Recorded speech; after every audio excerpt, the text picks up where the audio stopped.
ang mga pamaagi ni Jesus sa pagpakigambit niya diha sa talad kananan, niya itong mga prostitutes, o niya itong tikuligta o buhis, nga nailhan nga mga bantugan nga mga makasasala sa panahon ni Jesus.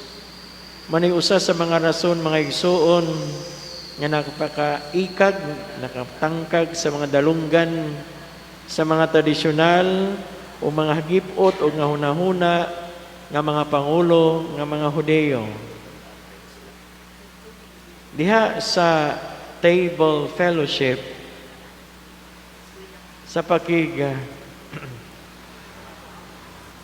hiusa, dili lamang kini siya nagambitay sa pagkaon, apan dinhi gipakita nga diha sa kultura ni Jesus o diha sa mga Hudyo, mao kini ang pagpakita sa simbolo o buhat sa kahiusa o sa panagsuod.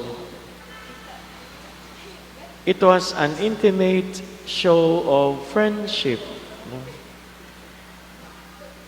Bisan tuod mga igsuon nga dunay kausaban diha sa lawas, ang lawas mga igsuon ni Jesus, pwede man siya makalapos sa pikas pultahan o sa kalawas nga mawala sa pananaw sa kalit, o wala siya'y limitasyon sa bisan asa nga kahimtang sa iyang pag-adto.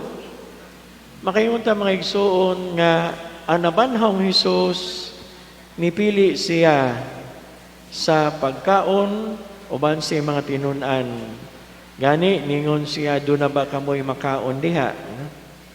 Matod pa sa mga batid sa Biblia mga igsuon, diha sa paghisgot sa nabanhawng Hesus, diha sa iyang pakigambit sa talad kananan uban sa matinunan, kini naghatag og illustration o paghulagway sa kabanhawan ni Jesus nga tiunay gayud ngang iyang lawas na banhaw.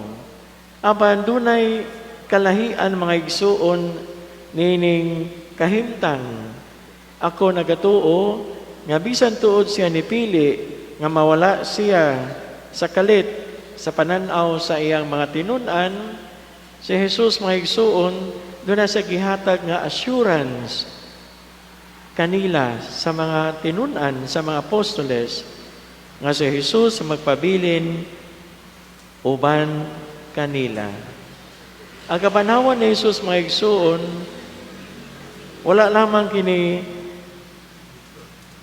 nagtangtang sa sala nato, apan makaingon ta mga igsuon nga nakapahimo kini kang Hesus sa pag-minister kanato, pag-uban kanato, uban sa iyang presensya nga walay limitasyon, bisan pa sa mga balaod o limitasyon diha sa gitawag natong physical world, ang atong Ginoo uban og usa siya kanato sa kanunay.